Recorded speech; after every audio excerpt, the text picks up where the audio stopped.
Smartphones and gadgets के prices बढ़ते जा रहे हैं। मैं प्राइस हाइक की बात कर रहा हूं। जैसे Redmi Note 10 12,000 रुपए का लॉन्च हुआ था बट अभी करंटली 13,000 रुपए का बिकता है। Moto G40 14,000 रुपीज का लॉन्च हुआ था बट अभी 14,500। सिर्फ स्मार्टफोन्स ही नहीं, काफी सारे गैजेट्स जैसे आपके TWS होगा, ईयरफोन्स हो गया, ब्लूटूथ स्पीकर जो 1,000 रुपए का मिलता था अभी 1,200 रुपए का मिलता है। काफी सारे कंपनीज के प्रोडक्ट स्टॉक में ही नहीं रहता। PS5 स्टॉक में नहीं है। काफी स्मार्टफोन्स के बेस वेरिएंट स्टॉक में नहीं रहता। कुछ कंपनीज अनाउंस कर देती है प्रोडक्ट को महीनों पहले बट अभी तक लॉन्च नहीं होता, जैसे Mi 11 अल्ट्रा। एंड कुछ कंपनीज डायरेक्टली बता देती है या फिर हिंट्स दे देती है कि इस साल एक पूरा लाइनअप को ही हम मिस कर सकते हैं, स्किप कर सकते हैं। जैसे सैमसंग ने कहा कि नोट सीरीज को स्किप कर सकते हैं। ऐसा क्यों हो रहा है? कंपनीज प्रॉफिट कमाना चाह रही है या फिर कोई मेन रीजन है जिसके बारे में कोई बात नहीं कर रहा है? आखिर वो मेन रीजन क्या है? Global chip shortage. दो चीजें आपने नोटिस किया, अभी तक मैंने प्रोसेसर वर्ड को एक बार भी यूज नहीं किया, बार बार चिपसेट चिपसेट चिपसेट बोला रहा, क्योंकि आजकल के टाइम में ना सिर्फ प्रोसेसर में चिपसेट यूज नहीं करते। स्मार्टफोन के कैमरा सेंसर हो गया, LCD हो गया, रैम स्टिक हो गया, car, bike, smart gadgets like smart watches, Bluetooth speaker, TWS, इतना तक कि इस गिम्बल में भी एक चिपसेट यूज किया जाता है। सेकंड चीज आपने अभी तक लाइक नहीं किया, अगर आपने लाइक अभी तक नहीं किया तो लाइक एंड शेयर जरूर कर देना ऐसे इन्फॉर्मेटिव वीडियोस के लिए। देखो, अब आप कहोगे जेटी अभी तक तो सिचुएशन सब सही चल रहा था, अचानक क्या हो गया? अचानक इशू कहाँ आया? यू विल बी सरप्राइज्ड अगर मैं ये बताऊं कि कोविड इसका मेन रीजन नहीं है। हाँ, ऑफकोर्स कोविड ने इस इंडस्ट्री को शेक कर लिया था, मतलब अलग ही अचानक का झटका दे दिया था, बट इसका मेन रीजन ये नहीं है। कुछ डिसीजंस या फिर कुछ प्रोसेसर जो हम पिछले 10 या 15 सालों से फॉलो कर रहे हैं वो इसका मेन रीजन है। जैसे कि आउटसोर्सिंग या फिर over dependence on few companies. देखो, आज से 20 साल पहले, लगभग 2001 की बात कर रहा हूँ, कुछ 30 ऐसे कंपनीज थे जो अपने खुद के चिपसेट्स बनाता था, खुद के इंटीग्रेटेड सर्किट को डिजाइन भी करता था, मैन्युफैक्चर भी करता था। बट फिर कंपनीज को लगा देखो यार, आउटसोर्स कर लेते हैं, ज़्यादा फायदा होगा, टाइम भी बचेगा और फिर पैसा भी बचेगा। टाइम और पैसा इसलिए क्योंकि जो फैब होता है, फाउंड्रीज होता है, ऐसे फैक्ट्रीज जहाँ पे चिपसेट्स बनाया जाता है, उसे सेटअप करना, रन करना बहुत ही ज़्यादा कॉस्टली था, बहुत ही ज़्यादा इन्वेस्टमेंट करना पड़ता था। इतना तक कि एक लिथोग्राफी मशीन जो है, it would cost billions of dollars, billions of US dollars. मतलब तुम सोच भी नहीं सकते इसे रन करने के लिए कितना पानी खर्च होता है, मतलब समझ लो। तो कंपनीज को लगा कि भाई फायदा है, आउटसोर्स कर लेते हैं। आउटसोर्स मतलब एक कंपनी डिजाइन करेगा अपने चिपसेट को एंड फिर जो कंपनीज है, TSMC है, तो ये लोग इसे मैन्युफैक्चर करेंगे। जैसे मैं एक एग्जांपल देता हूँ, एप्पल का A13 बायोनिक। अब ये जो A13 बायोनिक, आपको लगेगा कि एप्पल डिजाइन भी करता होगा, मैन्युफैक्चर भी करता होगा। ऐसा नहीं है, सिर्फ डिजाइन करेंगे इन हाउस एंड फिर इसे सेंड करेंगे TSMC को। सिर्फ एप्पल ही नहीं, आपका माइक्रोसॉफ्ट हो गया, सोनी हो गया, AMD हो गया, एनवीडिया हो गया, क्वालकॉम हो गया, सभी लोग आउटसोर्स करते हैं TSMC का, मतलब सिर्फ डिजाइन करते हैं इन हाउस। TSMC इसे बाद में बनाता है, मास प्रोड्यूस करता है। अब सोच रहे हो कि TSMC के ऊपर कितना ज़्यादा बोझ है।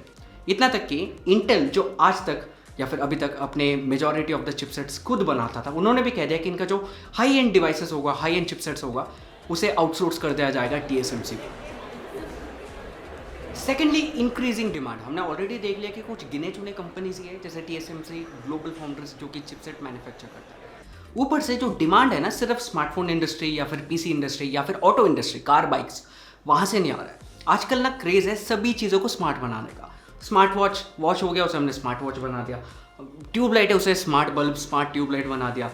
कुछ भी हमने नहीं छोड़ा, सब कुछ हमें स्मार्ट बनाना है एंड इन सब के लिए चिपसेट लगता है, इसे ऑपरेट करने के लिए, इसे ज़्यादा स्मार्ट बनाने के लिए। तो ये जो डिमांड है ना, इंक्रीजिंग डिमांड, सिर्फ जो मेन 3 इंडस्ट्री है जो इसे ऑलरेडी यूज़ करते थे वहाँ से नहीं आ रहा है। बाकी जो इंडस्ट्री है वो भी कह रहे हैं कि भाई हमें भी स्मार्ट बनना है। और ये जो मेजर कंपनीज है, फाउंड्रीज है, वो कीप अप नहीं कर पा रही है। थर्डली, चाइना के साथ ट्रेड वॉर, स्पेशली US ने जो ट्रेड वॉर किया था चाइना के साथ ट्रम्प एडमिनिस्ट्रेशन के टाइम पे, उसके वजह से काफ़ी ज़्यादा इफेक्ट हुआ था चिपसेट इंडस्ट्री। अब देखो, ट्रेड वॉर क्या होता है, मैं रफ में समझाने की कोशिश कर रहा हूँ। जैसे US और चाइना के बीच में हुआ था, तो US के जो कंपनीज है वो चाइनीज़ कंपनी के साथ मतलब इंटरैक्ट ज़्यादा अच्छी तरीके से नहीं कर पाएगी, मतलब एक्सपोर्ट इम्पोर्ट अच्छी तरीके से नहीं हो पाएगा। काफ़ी सारे ऐसे पॉलिटिशियंस होते हैं जिन्हें कंट्री चलाने में इंटरेस्ट नहीं है या फिर केपेबल भी नहीं होता है, बट क्योंकि बिजनेसमैन होते हैं या फिर होटल चला रहे होते हैं या फिर अच्छी तरीके से बातें करना आता है, इस वजह से बन जाते हैं। CM हो गया, PM हो गया या फिर प्रेसिडेंट बन जाता है, फिर कंट्री को अलग ही रास्ते में ले जाता है। जैसे मैं अगर US के बारे में बात करूँ तो ट्रेड वॉर हुआ था चाइना के साथ, तो उस वजह से ना काफ़ी सारे US के कंपनीज रॉ मटेरियल हो गया, चिपसेट्स हो गया, नहीं ले पाई थी चाइनीज़ कंपनीज के साथ। अब कहोगे कि भाई देखो, ताइवान तो यार चाइनीज़ कंपनी नहीं है, ताइवान तो अलग कंट्री है। हाँ, मैं जानता हूँ ताइवान अलग कंट्री है, तुम जानते हो, बट चाइना नहीं मानता। चाइनीज गवर्नमेंट नहीं मानता कि वो अलग कंपनी है, एंड काफ़ी ज़्यादा इश्यूज, रिस्ट्रिक्शंस वहाँ पे भी लग जाता है। अब कहोगे कि ठीक है यार, यूएस के साथ लड़ाई हुआ था, बाकी कंट्रीज कैसे अफेक्ट हुआ? देखो, टीएसएमसी है ना, या फिर बाकी जो फाउंड्रीज है, उनमें जो मशीन्स यूज़ किया जाता है चिपसेट बनाने के लिए, इन्वेस्टमेंट ताइवान ने किया, इन्वेस्टमेंट ताइवानीज कंपनीज ने किया, बट वो जो मशीन्स है ना, उसका पेटेंट यूएस कंपनीज के पास है, या फिर यूएस के पास है पेटेंट। मतलब हार्डवेयर आपका है, सब पैसा आपका है, सब कुछ आपका है, बट पेटेंट मेरा है। तो इस वजह से काफ़ी सारे टेक्नोलॉजी उस टाइम पे बंद ही हो जाता है, या फिर काम नहीं कर सकते क्योंकि पेटेंट का इन्फ्रिंगमेंट हो जाता है। फोर्थली, ताइवान में ना सिचुएशन अभी बिल्कुल परफेक्ट नहीं है। वहाँ पे ड्रॉट चल रहा है। ड्रॉट मतलब एक ऐसा सीजन जहाँ पे बारिश नहीं होता, और इस साल का जो ड्रॉट है ना, पूरे 56 ईयर्स में सबसे ज़्यादा ड्रॉट बता सकते हैं, या फिर सबसे ज़्यादा ड्राई महीना बता सकते हैं। बारिश बिल्कुल भी नहीं हो रहा है, मतलब ईजिली समझाऊँ तो बारिश नहीं हो रहा है वहाँ पे। और जो टीएसएमसी है ना, पूरे दुनिया में 55% का मार्केट शेयर लेके बैठा है चिपसेट्स के लिए। मतलब सोच के देखो, 55% का मार्केट शेयर है एक कंपनी पे, और ताइवान में सिर्फ एक फाउंड्री नहीं है। VAS हो गया, VMC हो गया, PSMC हो गया, तो टोटल पूरा ताइवान 70% मार्केट शेयर लेके बैठा है।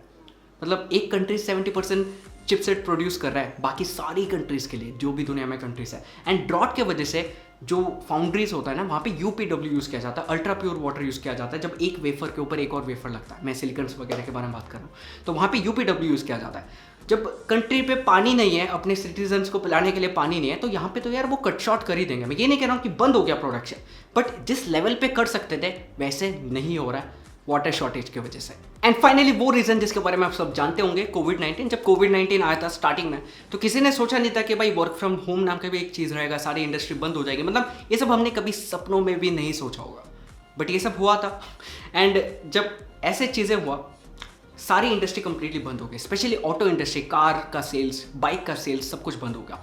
एट द सेम टाइम जो आपका PC मार्केट है, स्मार्टफोन मार्केट है, सब कुछ बहुत ही ज़्यादा इंक्रीज हुआ, क्योंकि सब लोग वर्क फ्रॉम होम है, घर पे बैठे हैं, लैपटॉप चाहिए आपको, माउस चाहिए आपको, कीबोर्ड चाहिए, जो भी इलेक्ट्रॉनिक गैजेट्स है घर पे काम करने के लिए, प्ले स्टेशन हो गया, गेमिंग कंसोल्स हो गया, क्योंकि भाई घर में बैठे हो, बोर हो रहे हो, ये सब की सख्त ज़रूरत हो गया।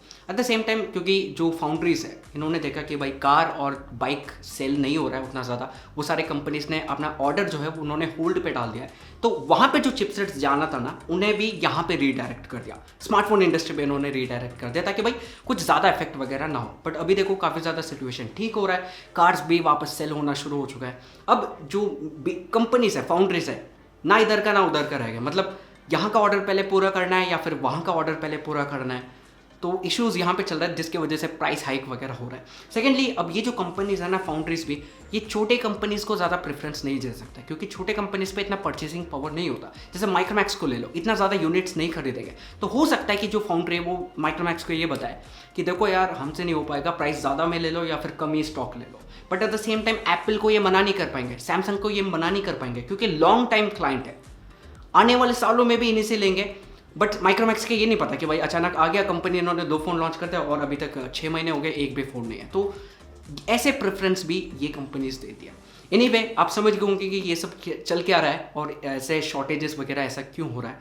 एंड उम्मीद करता हूँ कि ऐसे चीज़ें पे भी आप इंटरेस्ट रखते होंगे। मतलब जब भी कोई नया प्रोडक्ट आता है हाई प्राइस के साथ, जो किडनी जोक यूट्यूबर्स होते हैं ना, वो इन सब के बारे में बात नहीं करते, बताते ही नहीं आप लोगों को। इस वजह से मतलब आप सोचते हो कि भाई सिर्फ कंपनी प्रॉफिट लेने में लगी पड़ी है। मैं ये नहीं कह रहा हूँ कि कंपनीज प्रॉफिट नहीं लेती, बट रीज़न भी आपको समझना ज़रूरी है। भाई ऐसे चैनल्स देखा करो जो ऐसे चीज़ें भी बताते हैं इन्हें फनी में। मैं कभी कभी जोक करता हूँ, ये तो काफ़ी सीरियस वीडियो होगा, बट किडनी जोक यूट्यूबर जो हर चीज़ों को मजाक करके ना कंप्लीटली डम्ब बनाते हैं, आपको उन सब से दूर रहना। वैसे अब ये जो कंपनीज है, जैसे इंटेल हो गया, ये भी कोशिश कर रहे हैं। जैसे इंटेल ने एरिजोना में काफ़ी ज़्यादा पैसा इन्वेस्ट करके अपना खुद का फाउंड्री बनाने वाली है, और TSMC भी ज़्यादा पैसा लगा रहे हैं एक्सपैंड करने के लिए। तो देखते हैं आने वाले टाइम में सिचुएशन ठीक हो सकता है, बट ऑफकोर्स टाइम लगेगा। ऐसा नहीं कि रातों रात आपने इन्वेस्ट कर दिया, करोड़ों रुपए इन्वेस्ट कर दिया और ठीक हो गया, ऐसा नहीं होता। पैसे आपने इन्वेस्ट कर दिया, बट भाई सेटअप करने में टाइम लगता है चीज़ों को। एनीवे, इस वीडियो को लेते हैं। वीडियो पसंद आए तो लाइक एंड शेयर जरूर करना। अगले वीडियो में मिलते हैं। Thank you so much for watching. Bye.